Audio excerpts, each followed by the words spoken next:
G'day and welcome to the Grow a Small Business Podcast. I'm your host, Troy Truen. Each week, we speak with an owner who has grown a business with 5 to 30 team members to something bigger. Diving into their numbers and unearthing the pain they've experienced, we explore what they did to overcome each barrier and what they would do differently from day one. Let's get into it. Welcome, everyone. Today I'm interviewing Travis Lamance from Habanero, but he's based 4 hours north of Dallas, Texas, United States. Thanks for your time today, Travis. Thanks for having me on. I appreciate it. Let's start with how we know each other. Melissa on your team reached out and thought you'd be a good guest for us. Yes, sir. She reaches out and makes these good connections for me and gets me in front of the right people and on the podcast that we enjoy being on. Tell our audience a bit about your business, what it does and how it makes money. Yeah, for sure. Our business model is all based in the private aviation space. We buy aircraft, sell aircraft, manage them for private owners, and then kind of our core piece is corporate charter. So anybody that wants to get a ride somewhere on a private aircraft, they just hit us up and we make all the connections and fly them on one of our aircraft or one of our affiliate aircraft and just get people where they need to be. And I've read that private rentals or use of private aircraft has been booming in the last few years. Yeah, ever since the onset of COVID and shutting down a lot of the airlines and the travel restrictions, and then the concern that people had around the virus and not getting around people they don't know and staying within their own travel circle, it really pulled a lot of people out of the woodwork that historically traveled on commercial airlines, but had the financial means that they could travel private if they wanted to. So the private aviation space really blew up from there. And we've struggled as an industry to keep up with that increased demand over the last few years. And it's tapered off a little bit at this point, but a lot of the people that came in as a result of that found the convenience and freedom in it and love it. And they don't appear they want to give it up anytime soon. So we'll keep them as long as we can. How did you start out? Man, I started out as right out of high school. I went to a trade school to learn how to work on the aircraft. And so I got what's called an airframe and power plant license to be a mechanic on them. Worked for a few individuals for a couple of years and figured out I wanted to do my own thing. So I went and started my own aircraft maintenance facility. And through my contact on that, I was constantly getting hit up about, hey, should I buy that airplane or buy this airplane, which I kicked over to brokers for a long time and finally figured out it wasn't that much rocket science to do past what I was already doing. So I just started doing that piece, and one thing led to another and evolved into a charter business. And so now we're a full service company. We can do everything from the pilot services, the management, the maintenance, and buying them and selling them. So it just evolved out of that initial trade school interest as an aircraft mechanic. So it's been a fun journey. Yeah, it sounds like a great journey. What year did you start the business and how old were you? Well, I started out, I got out of high school in 1998 and went into tech school and got my license to work on them by about almost the end of 1999, and then started my first maintenance business. It was around 2008, 2009. Ran that one for about 10 years and then sold it and moved to a new area and started over again. And so my maintenance business where I'm at now has been up and running for about 4 years, and our charter side of the house in Habanero has been up and running for about 18 months now. Yep. So it started 2019? Yeah. Great. How old were you then? What was I? I was 41, I think. And do you have some key numbers you can share to illustrate the growth of business over the last 4 years? Yeah, since the charter side of things came in, we started off with just two of us, and not generating any revenue for a little while, and just trying to get all the regulatory work that was required in the background up and running with the FAA and getting everything legal. And then from that point up to now, we're somewhere in the ballpark of a couple 100,000 a month at this point. That's great. Wonderful growth. Yeah, it's been nice. Number of full-time team members, you started with two. How many are you at now? We're up to 15 right now, so it's been pretty rapid growth, and we've got about 9 more aircraft coming on board that are in various stages of approval through the regulators, and all of those will bring on more pilots and more support staff and all that. So we're projecting to pretty close to double that employee count by early next year. Holy shit, that's great. Yeah, it's awesome. Been pretty exciting. Yeah. When was the moment you felt like you had succeeded? Man, I don't know if I felt it yet. Everyone, You wake everyone up says and that. there's a Yeah.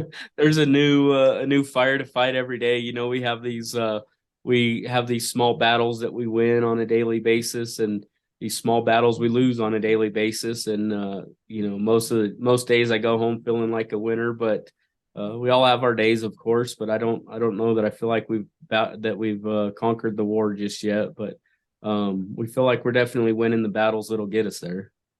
What does success look like to you?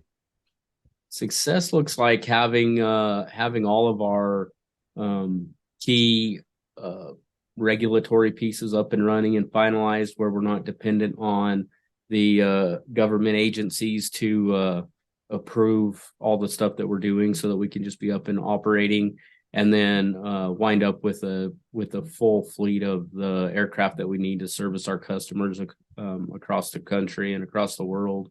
And that's probably another 3-year journey for us to get to that point. Number one thing you'd recommend to marketing a fast-growing business?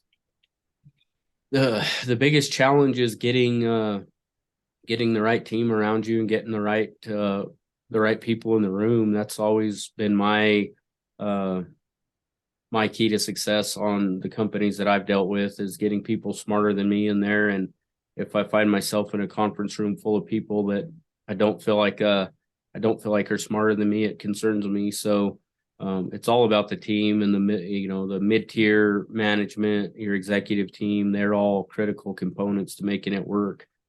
Yep. What about on marketing? What would you say is the number one thing to market a fast-growing business? For me, the marketing has been a lot more about creative marketing, and not just going out and dumping buckets of money on it. Our industry is very capital intensive to get the aircraft up and running, paying high pilot salaries, high executive salaries to get the regulatory components in place. So we really have to preserve cash on those components that are required to make the business work. So I've got to get pretty crafty on the marketing side and keep the budget thin, and it keeps us sharp. So things such as being on podcasts, being on social media, doing things that don't cost a whole lot of money, they're just a little sweat equity in them, have been real crucial to us in getting our marketing out there, since we don't have the giant marketing budget to just throw money at the problems. And how did you fund the business? You mentioned it's quite capital intensive. Yeah, it is. So we took a little bit of we took on a partner that had that took on an equity partner that brought some cash, took on a little line of credit, and just worked creatively off of that. And we had the aircraft and stuff in position that we could have jumped right out of the gate and just started sticking all those aircraft on and spent millions of dollars getting that up and going. But instead, we started off with a smaller number of aircraft and got them legal and got them operating to start generating some cash flow, and moving a little cash flow through the business, and working off of that, and just being smart with the money that we had to get things up and running. Sounds very wise. It was easy to it's tempting to just pour money on these problems, but I've learned in the past that's not the way to solve them. Things don't get solved smoothly and permanently when you just fix them with money. You've got to fix them at the root, and that generally isn't expensive. It's generally just a lot of dedicated hard work to fix the systems and processes at the root before it costs a bunch of money. If you were to start up today with plenty of funding, would you go into your industry? No, I love this industry, man. I went to my first air show when I was a young teenager and watched I don't know if you guys know them very well, but the probably do. The Blue Angels were one of the performers there, um and I just got the bug and been in love with aviation and airplanes ever since. And that was all I wanted to do when I got out of high school, is figure out how to go get involved with aviation and airplanes. And um, that's my whole world, man. That's everything we talk about is aviation related, and flying and airplanes and everything else. And it's been a very good industry to us, and I enjoy watching the satisfaction our clients get out of what they get out of the aircraft. And I just can't imagine doing anything else. So if I started over today, it would just be rebuilding what I've already built. I love this industry and what we're doing in it. Can you outline the most stressful point in your small business growth journey so our audience can learn from it? And the biggest struggle for me is this constant juggle of needing the right people in the right place on the team, and figuring out how to fund them without drawing in a bunch more debt. And so it's always this balancing act of figuring out when we're creating enough cash flow to add that next critical team member. And that's always an important part of my strategy, and my experience on it is, you put those people on too late, you miss the boat on some opportunities, and you put them on too early and you run out of runway before you can pay for them. So it's really just doing a gut check on, hey, if I just work a few extra hours for the next couple months, can I avoid bringing that person on? Or am I being short-sighted and overly frugal to not bring them on when I need them? And so to me, it's not the technical pieces of the business, even though we're a very heavily regulated industry. All of that stuff's pretty well laid out in a roadmap. If you just go and read the guidance and follow the rules, it's that part's easy. It's always this juggle of deciding when to bring on manpower, and and of course selecting that manpower is important. Uh, you put one rotten egg in the basket, and you've got a whole big problem with your company culture. So it's being patient and timing those things appropriately. What area in business do you feel you've had to work on the most to add the greatest value? For me, the area I've had to work on the most on a personal level is just more in the strategic planning, the kind of long-term stuff. I'm by nature with the maintenance background, mechanical background, kind of wired that way. I'm really good at the tactical problem solving of, hey, we've got problem X today. How are we going to solve it today? I can dig in and fix that immediately, and I excel at that. But where I've had to really step back and do some soul searching and figure out the proper way to do things is on the long term vision of where are we going to be in 5 years, where are we going to be in 10 years, and really map that out. And that takes a little more effort for me to do that part of it. What have you enjoyed the least about managing fast growth?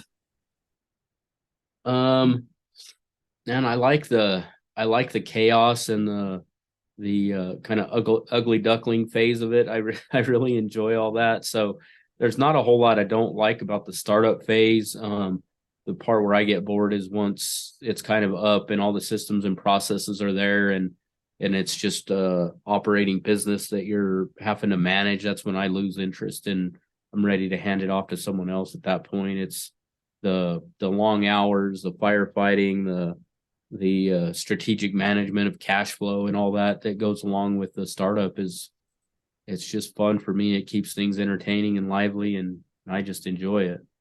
What do you love most about growing a small business? uh the Watching it transform from a idea and a concept and a plan on a napkin to actually seeing it take root and start to grow and get some legs under it and watch it get up and running. And um seeing if you can accomplish that goal of taking this concept and this idea and turning it into a reality is my favorite part of it. What has been the biggest mindset shift for you in your small business growth journey? Um, my biggest mindset shift has probably been more related to the the expectations of what I think is going to happen versus what actually happens. I've quit putting too many expectations around the end result, and focus more just on the goal of what we're going after today, and then switching from when early on when I first started my first business, I went off of just a lot of gut feeling, a lot of intuition, and that's still obviously an important part. You got to listen to your gut when you need to, but working off of data and actual metrics and measuring everything in the business so you can see what's actually making things operate versus what you assume is making things operate has been a pretty big shift. The number one habit you think a small business owner needs to develop and maintain? The I think that's probably going to relate back to your relationship with your team, and it's really easy to get bogged down in the weeds of solving all these crises that jump up in a constant fashion in a new business, and taking the time to step back and check in on your team members, and really taking the time to make sure they're doing okay and they understand what they're supposed to be doing, and that the battles that they're fighting are the ones that you want them to be fighting. And it's easy to lose sight of that once you have some people fighting around you, and just taking the time to check in with them on a regular basis and make sure that you're synced up with them is pretty important. Be the change you want to see in your business. Become more productive and less stressed with our free Transform Your Performance online course. Once you see the benefits, put your entire team through the course at no cost. We start out by telling you the secret to guaranteed success, then over 100 lessons help you be more focused, present, productive, and feel more in control about work. growasmallbusiness.com. And can you talk about how you've added people to the team, some wins, mistakes, and advice for those listening? That's pretty big growth over 4 years, 2 to 15 full-time equivalents. Yeah, for sure. We've brought a lot of really good key individuals on, some that I've had history with at other companies and known through the industry, most of which have been really successful. We've taken a few gambles on a few people that were outside of the industry, and one in particular we brought in, spent a lot of time and energy training someone from outside of industry that we saw a lot of potential in.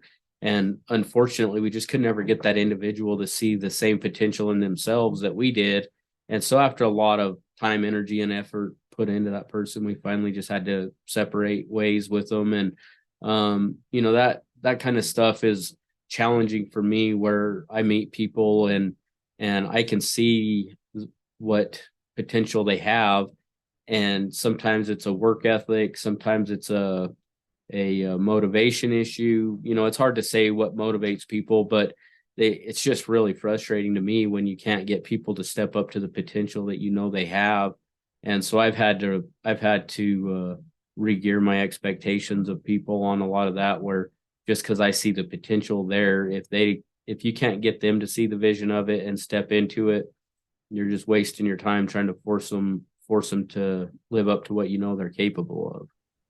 What are some things you recommend to building a sustainable and kick-ass culture to help with the growth? Yeah, the culture to me goes a lot back. Culture is probably the key component to whether a startup's going to make it or not.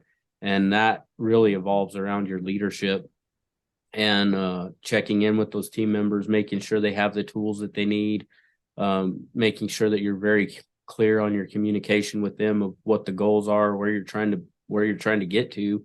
If you have them all driving a individual car on a road with no map, they're all going to end up in different places. So it's just keeping them either on the same bus in the same direction, or giving them a really good roadmap of where they all got to go. That seems to be the really key tenet of the culture of what we're trying to accomplish, is making sure they know what the goals are and what the culture expectation is. Yeah, it's really important part of leadership is that communication. As business owners, we think we communicate enough, and we're nowhere near it. We need to do a shit ton more of it. As Churchill said, if you've got an important point to make, you drive it home with a pile driver. So having that clear strategy and then communicating it is really, really key to growth. Yeah, if you're not sick to death of repeating yourself on it, you haven't said it enough. That's it. You've got to Yeah. say it over and over and over and over and over again. Tell our audience how you've handled balance. What balance? Yeah. Yeah. the you know, I've got a wife and a couple lovely kids at home, and they're very understanding, and they're luckily gracious with the fact that I work a ton of hours. And for me, the only reason I'm not working is just because I enjoy spending time with them and getting away with them. So I definitely, it's very cliche, but I live by the work hard, play hard motto. I work a lot of hours during the week, and I don't complain about it. I enjoy it. I love what I do. And then when I get to go spend time with them, we're not going to just sit around and be couch potatoes. We're going to go do something fun and, go tear it up on the dirt bikes or go do something. We're going to go out and play hard when it's time to go play. And that balance works great for our family. That's one thing I would put out there that I've seen cause a lot of problems with people trying to do a startup, especially guys that are coming out of a 9 to 5 type job. They think they're going to come do this and work 8 hours a day and have this real equilibrium of balance of, I'm going to work 9 to 5 and not work very many hours and all this. And you see a lot of that on social media nowadays, that you can work an hour a day and all this stuff. And I don't doubt there's people out there that can do it and that have done it. But in my experience, especially working in industry jobs, it's just not there. You just got to go into it with the expectation that the first few years that you're up and going, you're going to be living at work a lot, and I'm okay with that. And that's just something you got to come to terms with if you're going to start something like this. How much professional development have you invested in yourself?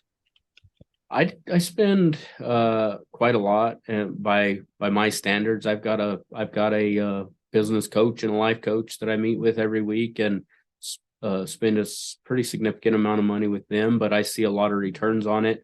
It's real easy to get blind to our own issues and weak spots, and to have somebody outside of you and outside of your team that's not afraid to be critical of your shortcomings and help coach you up on those is really important to growth and development. I've been on a big journey the last couple of years of physical development. I've gotten really into physical activity and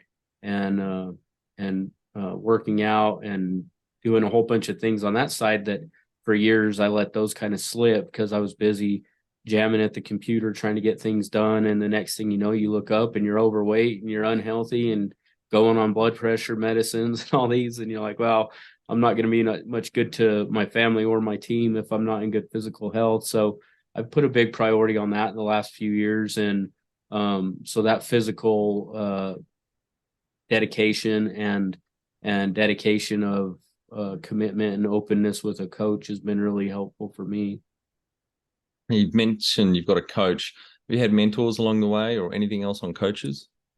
I have, yeah. There's actually one of the guys that I'm partners with in this business is a very successful entrepreneur in his own right, and he's been a really good coach for me. And I got a great line of communication with him and meet with him on a regular basis where we kind of go over stuff and talk about things, and he makes suggestions about how he would handle them and what he would do. And his mentorship's been very helpful for me. And then I've had several different business coaches over the years, most of whom were employees of some coaching firm or whatever, and they just didn't get it from my perspective on what we were really going through. And I finally found one that's actually an entrepreneur and been through starting their own business and actually walked the walk that they're trying to coach on. And that's been really helpful to have somebody that's actually been down the road that I'm running down. And so a combination of coaches and mentors has been very critical. I made a couple of key mistakes early on in my first business where I was I wasn't really consciously doing it, but I was kind of leaning on my leadership team within my company to give me feedback on things. And, I'd keep the constant thing about, well, you're welcome to be critical of me and tell me whatever you want. And I still say that, but you just know that most of them aren't going to do it. They're just not going to be brutally honest with some things that they need to be. You'll get lucky and find that guy once in a while that will, but for the most part, you got to get an outside impartial person to come in there and really give you brutal feedback about where you suck and where you don't. And you lean on your team to do it, and it just creates problems. I've definitely been a big proponent of the complain up the chain, not down the chain kind of thing as part of our culture. And so I don't tolerate our guys complaining down the chain to their reports. And so I don't do it to my guys. You know, if I'm struggling with something, having a hard time with something that's either personal or developmental, I definitely lean that over towards my mentors and my coaches instead of my team. Do you have a board of directors or advisors? No, we don't on this company right now. We haven't quite got to the point that we have needed to put that in place just yet. But I do have that as something on my radar that will probably get implemented in the next 7 to 8 months, is to get someone up and running on that as well. Now, Travis, you're one of the few we've had on that's exited a business. You got any advice for the audience listening that may be thinking of exiting one day? Well, the biggest thing for me was letting go of the baby. You know, you start it and develop it, and you love it, and it was hard for me to emotionally detach from it. And so I would prepare early on for that. To if you're building a business that your plan from the get-go is to exit it someday, just try to keep it at the front of mind that what it is, it's not you, it's not, and it's not your family member, it's nothing else. It's there to serve a purpose for the business owner. If it's time that you're exiting, it's probably time that you need to get out of there and go do something else. And so from what I left out of there into what I'm doing now has been a huge leap forward for me. And I just say you got to lean on that faith that what you're jumping out of is just going to lead you into the next big thing, and it's going to free up your time to go dedicate yourself to something else. And now that I've started this one up, I've kind of went into it with a different mentality, and I don't care about it any less. I'm not any less passionate about it, but I definitely have a little bit different outlook on it than, when I started the first one. It was kind of an extension of myself. And it's just not a very healthy mentality to have when you're getting towards the exit side of a business. And a lot of guys that start up blue collar businesses and that are tradesmen that, they just happen to be a good mechanic or a good plumber or a good whatever. And so by nature, they wind up owning a business, and it just really sneaks up on you. And then if you get to the point of where it's time to make an exit, you're like, wait, what am I going to do with the rest of my life? This is who I am. This is what I do. And so I just say prepare early for getting that emotional state ready, and whatever that takes for you. And for me, that was just diving off into a whole nother project and rebuilding things. And what was cool is it gives you a lot of background on, hey, if I started all over again, I'd do this a little different, or I'd do that a little different. And so it gives you a lot of perspective to start fresh with. All right, Travis, we're on our final 5 questions. What do you think is the hardest thing in growing a small business? The hardest thing is cash flow management. And for me, at least, it's been cash flow management and that whole staggering personnel and team members, and that piece has been the most challenging, because you don't want to go draw, the way I look at it anyway, I don't want to go draw up a bunch of unnecessary debt. I want to keep debt down, stay lean and mean. And so balancing that, hey, how much do I want to work versus how much do I want to pay other people to do, and then selecting those team members and just having the patience to sit on.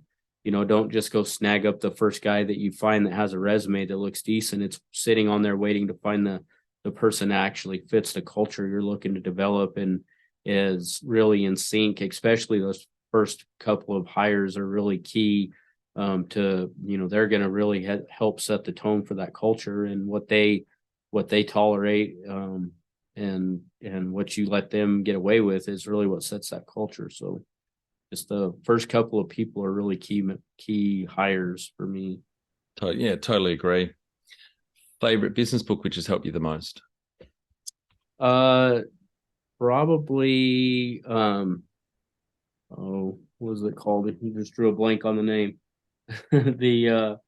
It's I think it's a Seth Godin book, but it's getting the right people in the bus and the right seats, and I can't remember the name of it, but I've read it several times now, but I'm drawing a blank on the name. Well, that's Jim Collins coined that in Built to Last. Yeah, that's what it is. It's Jim. Yeah. Sorry, but yeah, that's the one that that really helped, and then the E-Myth was pretty helpful on this latest venture for me as well. Yeah, it's a great book. Michael E. Gerber. I wish I had have read that book before I started by businesses, but I read it 5 or 6 years in and nearly fell off the chair when I was reading it.